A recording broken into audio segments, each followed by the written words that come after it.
그 해가 돌아와 왕들이 출전할 때가 되매 다윗이 요압과 그에게 있는 그의 부하들과 온 이스라엘 군대를 보내니 그들이 암몬 자손을 멸하고 랍바를 에워쌌고 다윗은 예루살렘에 그대로 있더라. 그때 다윗이 그의 침상에서 일어나 왕궁 옥상에서 거닐다가 그곳에서 보니 한 여인이 목욕을 하는데 심히 아름다워 보이는지라. 다윗이 사람을 보내 그 여인을 알아보게 하였더니 그가 아뢰되 그는 엘리암의 딸이요 햇사람 우리아의 아내 밧세바가 아니니까 하니, 다윗이 전령을 보내어 그 여자를 자기에게로 데려오게 하고 그 여자가 그 부정함을 깨끗하게 하였으므로 더불어 동침하매 그 여자가 자기 집으로 돌아가니라. 그 여인이 임신함에 사람을 보내 다윗에게 말하여 이르되 내가 임신하였나이다 하니라. 다윗이 요압에게 기별하여 햇사람 우리아를 내게 보내라 하매 요압이 우리아를 다윗에게로 보내매 우리아가 다윗에게 이르되 다윗이 요압의 안부와 군사의 안부와 싸움이 어떠했는지를 묻고 그가 또 우리아에게 이르되 내 집으로 내려가서 발을 씻으라 하니 우리아가 왕궁에서 나가매 왕의 음식물이 뒤따라 가니라. 그러나 우리아는 집으로 내려가지 아니하고 왕궁 문에서 그의 주의 모든 부하들과 더불어 잔지라. 어떤 사람이 다윗에게 아뢰되 우리아가 그의 집으로 내려가지 아니하였나이다. 다윗이 우리아에게 이르되 네가 길 갔다가 돌아온 것이 아니냐 어찌하여 내 집으로 내려가지 아니하였느냐 하니, 우리아가 다윗에게 아뢰되 언약궤와 이스라엘과 유다가 야영 중에 있고 내 주 요압과 내 왕의 부하들이 바깥들에 진치고 있거늘 내가 어찌 내 집으로 가서 먹고 마시고 내 처와 같이 자리이까 내가 이 일을 행하지 아니하기로 왕의 살아계심과 왕의 혼의 살아계심을 두고 맹세하나이다 하니라. 다윗이 우리아에게 이르되 오늘도 여기 있으라. 내일은 내가 너를 보내리라. 우리아가 그날에 예루살렘에 머무니라. 이튿날. 같이 읽습니다. 다윗이 그를 불러서 그로 그 앞에서 먹고 마시고 취하게 하니 저녁 때에 그가 나가서 그의 주의 부하들과 더불어 침상에 눕고 그의 집으로 내려가지 아니하니라. 아멘. 오늘 본문은 유명한 다윗과 밧세바 이야기입니다. 다윗이 목욕하던 밧세바를 범한 사건으로 잘 알고 계시죠. 그런데 밧세바는 오늘 본문에서 단순한 목욕을 하고 있었던 것이 아니었습니다. 우리 2절을 보시면 저녁 때에 다윗이 그의 침상에서 일어나 왕궁 옥상에서 거닐다가 그곳에서 보니 한 여인이 목욕을 하는데 심히 아름다워 보였다. 목욕하다라는 라하츠라는 게 72번 나오는데요. 일반적으로는 몸을 씻다이지만 정결례를 행할 때 몸을 씻다로 훨씬 더 많이 쓰입니다. 그래서 이 목욕을 하다라는 단어는 주로 대부분이 다 레위기 본문에서 등장합니다. 그러니까 이 단어는 여성이 생리를 하고 일주일이 지난 후에 율법에 따라 몸을 정결하게 할 때 사용되던 동사라는 겁니다. 그래서 레위기 14장에 보면 나병 환자를 누가 만졌거나 시체를 만졌거나 이제 그렇게 해서 부정하게 됐을 때 이 정결례를 행하는 이 목욕하던 동사, 씻다는 동사가 바로 이 단어죠. 이를 더 알 수 있는 근거가 4절에 더 있습니다.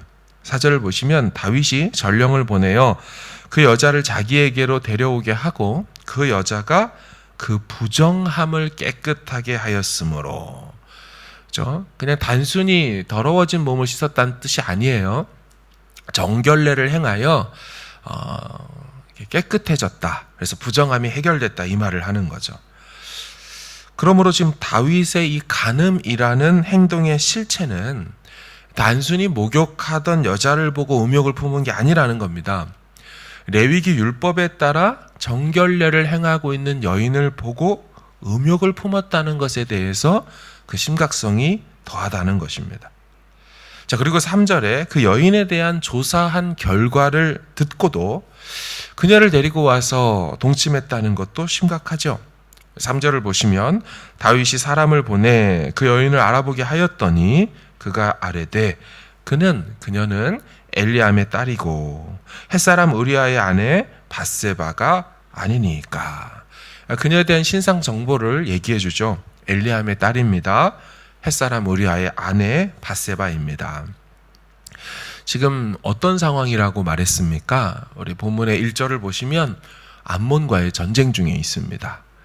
그 해가 돌아와 왕들이 출전할 때가 되매 다윗이 요압과 그에게 있는 그의 부하들과 온 이스라엘 군대를 보내니 그들이 암몬 자손을 멸하고 랍바를 에워싸고. 그러면 이 햇사람 우리아가 누구냐는 것이죠? 이 시국에 나라와 다윗 왕을 위하여 목숨 걸고 암몬과의 전쟁을 행하고 있는 바로 군사라는 거죠. 그런데 이 사람은 보통 군사는 아니었습니다. 다윗에게 있었던 특별한 용사들 명단이 37명이 나오는 장면이 있는데요. 사무엘하 23장으로 가보면 이 다윗의 37명의 용사가 나와요. 다윗 용사들의 이름은 이러하니라 해놓고 마지막 37번째 햇사람 우리아라 이상 총수가 37명이었더라. 같은 명단이 역대상 11장에도 나오죠. 그러니까 무슨 말입니까? 우리아는 일반 병사가 아니라는 거예요. 다윗의 군대가 37명이 아니지 않습니까? 그러니까 우리아는 장교급 지휘관급 인물입니다. 그러니까 지금 다윗은 햇사람 우리아의 아내라는 말을 들을 때 모를 수 있는 어떤 무명의 군사의 아내가 아니었다는 거죠. 분명히 자신이 아는 모든 사람들 중에 특별한 37명 중에 한 명이었어요. 그리고 그녀의 신상 정보 중에 한 가지가 더 있죠. 보통 이거를 이제 간과하고 넘어가곤 하는데 3절을 보시면 다윗이 사람을 보내 그 여인을 알아보게 하였더니 그가 아뢰되 그는 엘리암의 딸입니다. 햇사람 우리아의 아내이면서 동시에 엘리암의 딸이라는 것도 밝혀주는 거 있죠. 엘리암에 대해서 우리가 많이 들어보지를 못했죠. 이 사람도 아까 사무엘하 23장 다윗의 37명의 장군들 중에 한 명입니다. 마아가 사람의 손자 아하스베의 아들 엘리벨렉과 길롯 사람 아히도벨의 아들 엘리암과 이러면서 명단에 이 사람이 나와요. 충격적이죠. 그러니까 밧세바의 아버지 엘리암이라는 거죠. 근데 그 사람도 다윗의 장군들 중에 한 명이었습니다. 그러니까 지금 다윗이 범하려고 하는 이 여인은 남편이 다윗의 명이라면 목숨 걸고 최전선에 뛰어 들어갔던 우리아이고요. 이 여인의 아버지도 이 자기 사위와 같이 다윗을 위해서 목숨 거는 장군 중에 한 명입니다. 아마 분명히 이 둘이 다 지금 전쟁에 나가 있을 거예요. 다윗 위에. 근데 지금 다윗이 그 사람들의 아내요 딸을 범하려고 하고 있어요. 와, 심각하죠? 근데 더욱 슬픈 것은 여기서 끝나지 않는다는 겁니다. 아까 보셨던 사무엘하 23장에 이 엘리암, 밧세바의 아버지 얘기를 해주면서 이 아버지가 누군지를 또 밝혀주죠. 길롯 사람 아히도벨의 아들인 엘리암이다라고 말해요. 자, 길롯 사람 아히도벨 잘 또 기억이 나실까요? 이 아히도벨은 다윗을 섬기는 사람들 명단 역대상 27장에 보면 거기에 나오는 사람입니다. 평범한 인물이 절대 아닙니다. 같이 옆에 동시에 등장하는 사람이 누구냐면 다윗의 군대 장관 요압 그리고 아히도벨이 다윗의 전략가 모사꾼으로 그렇게 같이 나옵니다. 그러니까 아히도벨은 왕의 참모급 인물입니다. 군대 장관 옆에 있는 사람이죠. 그렇다면 이제 이 상황의 실체가 더욱 분명하게 드러날 겁니다. 자, 밧세바가 어떤 여인이냐면 남편은 장군 우리아고 그녀의 아버지도 장군 엘리암이고 그녀의 할아버지는 다윗의 군대의 전략가입니다.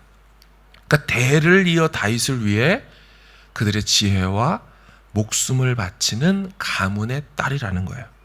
그러니까 지금 전령이 전해온 여인의 정보, 그녀는 엘리암의 딸이고요. 햇사람 우리아의 아내 밧세바가 아니니까. 이게 무슨 뜻이에요? 부정명령으로 질문으로 묻는 거. 다윗이요, 이게 손댈 여인이 아닙니다. 건드리면 큰일 납니다. 보통 관계가 아니지 않습니까?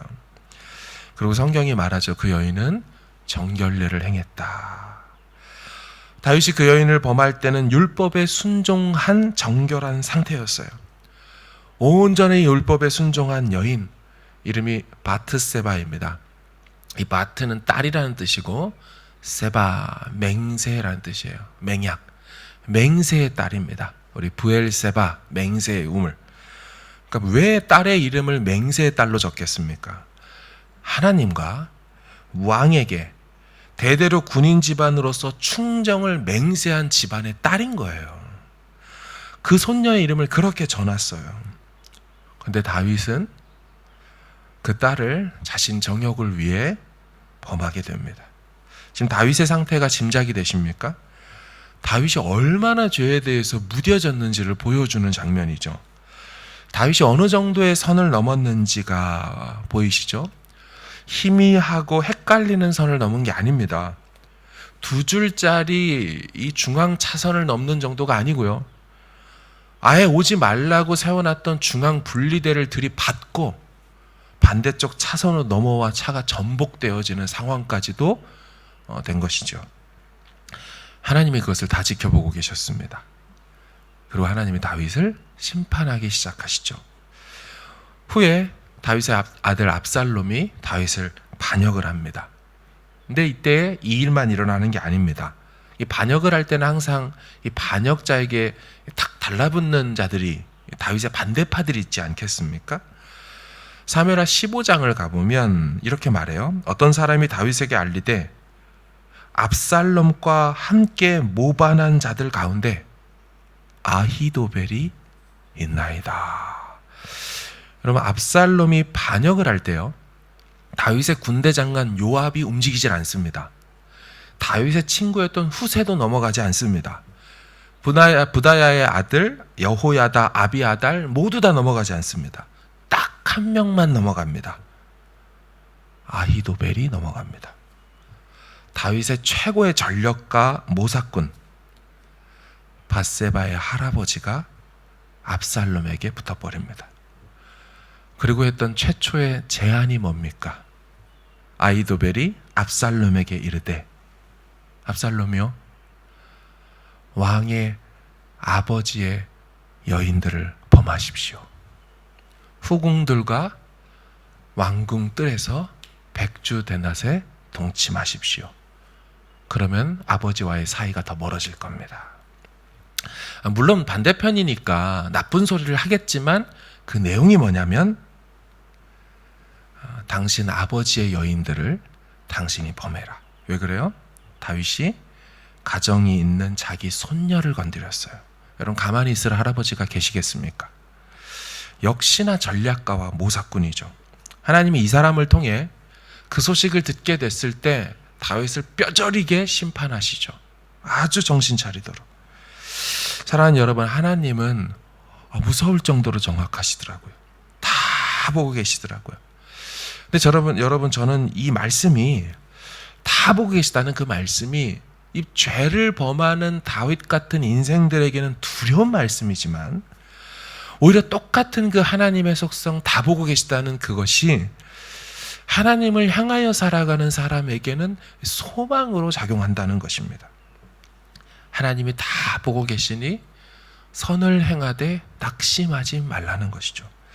믿음으로 살되 끝까지 누가 보든 말든 순종하는 것입니다.